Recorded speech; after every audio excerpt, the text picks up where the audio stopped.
भारत माता की वंदे मातरम। छत्रपती शिवाजी महाराजांचा वंदन करतो। महामानव डॉक्टर बाबासाहेब आंबेडकर यांचं अभिवादन करतो। जब जब पद मिला है तब तब जवाबदारियां बढ़ी है। मीरा भाईंदर शहर हम सब ने बदलते देखा है और ये बदलने के लिए देश के प्रधानमंत्री नरेंद्र मोदी जी, महाराष्ट्र के मुख्यमंत्री देवेंद्र फडणवीस जी, इन्होंने मीरा भाईंदर को अपना समझा। हम जब जब मीरा भाईंदर के प्रस्ताव लेकर गए, उन्होंने हमेशा हाँ भरी, कभी भी ना नहीं कहा। पिछले 2.5 साल से आप सब जानते हैं कि मीरा भाईंदर के अंदर प्रशासक बैठे हुए हैं, जिसे हम एडमिनिस्ट्रेटर कहते, और मेयर के अधिकार, जनरल बॉडी के अधिकार सभी इस वक्त कमिश्नर के पास है। और इस 2.5 साल के अंदर हमने जब जब विकास की बात की तो कहा कि पैसे नहीं, पैसे नहीं, पैसे नहीं। ये पैसे क्यों नहीं? क्योंकि उस समय ढोले नाम के कमिश्नर ने मीरा भाईंदर का इतना ढोल बजाया, इतना ढोल बजाया कि हमारी महानगर पालिका कर्जे में चली गई। काटकर साहब आए तब भी यही फंड नहीं, ये आए तब भी कहता है हम फंड नहीं। तो मीरा भाईंदर का इतना बड़ा टैक्स का पैसा जो आता है वो किस काम में लगता है? और ये बात को सरकार ने भी समझा। महाराष्ट्र के मुख्यमंत्री देवेंद्र फडणवीस जी ने कहा कि ऐसे अधिकारियों की इंक्वायरी होनी चाहिए और एंटी करप्शन के माध्यम से उनकी इंक्वायरी लगाई गई। और जब इंक्वायरी होगी तो दूध का दूध, पानी का पानी होगा। ये जनता को जानना जरूरी है। तो ये प्रश्न चिन्ह निर्माण होता है, क्या ढोले ने जो ढोल बजाया इस मीरा भाईंदर की जनता का, क्या उसके पीछे आप थे? क्या आपका समर्थन था? ये प्रश्न चिन्ह निर्माण होते हैं। और ये जनता ये सवाल पूछेगी एक दिन कि मीरा भाईंदर इतने कर्जे में कैसे गया।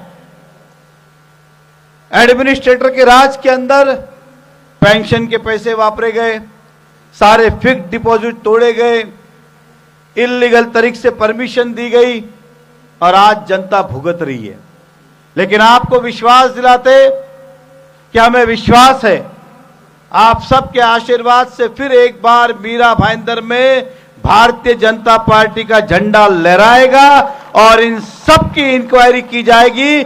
जिन जिन लोगों ने उस ढोल बजाने में अपना योगदान दिया है, उसके आगे कौन था, उसके पीछे कौन था, उसके नीचे कौन था, उसके ऊपर कौन था, और जनता के जो गलत तरीके से पैसे लूटे गए उसे वापस लाने का प्रयास करेंगे। सारे हमारी महानगर पालिका जो है वो स्वतंत्र बॉडी है, इंडिपेंडेंट बॉडी है। कुछ काम में सरकार डायरेक्ट हस्तक्षेप नहीं कर सकती है और कुछ लोग, हमारे ही लोग उसे समर्थन करते हैं, इसलिए वो काम पूरा नहीं हो पाता है। आज मैं बात करूं मीरा भाईंदर की, मुझे दुख है। मैं सभी पत्रकार बंधुओं को और जो मेरी आवाज सुन रहे, आज इतना दुख हुआ। पूरा का पूरा शिवार गार्डन जो कि आपके टैक्स के पैसे से बनी हुई प्रॉपर्टी है, ये एक्चुअल में 2 रुपए एंट्री लेके गार्डन बनाना था, लेकिन आज शादियों का झंझाट लगा हुआ है वहां पे। और हाल ही में 1 महीने पहले हमारे कमिश्नर साहब ने 30 साल के लिए फिर एक बार बेच दिया उसको। क्या जरूरत थी इतना बड़ा निर्णय लेने की, जिसके लिए हम पिछले 15 साल में कोर्ट में लड़ाई लड़ रहे। आपने कहा कि हम अंडरस्टैंडिंग कर लेते, आपने अंडरस्टैंडिंग की। कमिश्नर साहब के ऊपर भी आरोप है और जो चला रहे हैं उनके ऊपर भी आरोप है। इस जगह पे टाउन पार्क होना चाहिए था, वहां आपने शादी का बैंक्वेट हॉल बना दिया, रेस्टोरेंट बना दिया, 31st की पार्टियां कर रहे हो और ऊपर से नेतागिरी। ये प्रश्न का जवाब देना होगा। ये बात महाराष्ट्र के मुख्यमंत्री से हमने कही, ये तो एग्रीमेंट करने जा रहे थे और महाराष्ट्र के मुख्यमंत्री ने इसकी गंभीरता ली और तुरंत उसे स्टे ऑर्डर दिया गया कि इसके ऊपर कार्रवाई नहीं करेंगे। इस प्रकार के दबाव में इनसे काम कराया जा रहा था। इस बात को हम भूल नहीं सकते। हम जल्दी आपके सामने लेके आएंगे।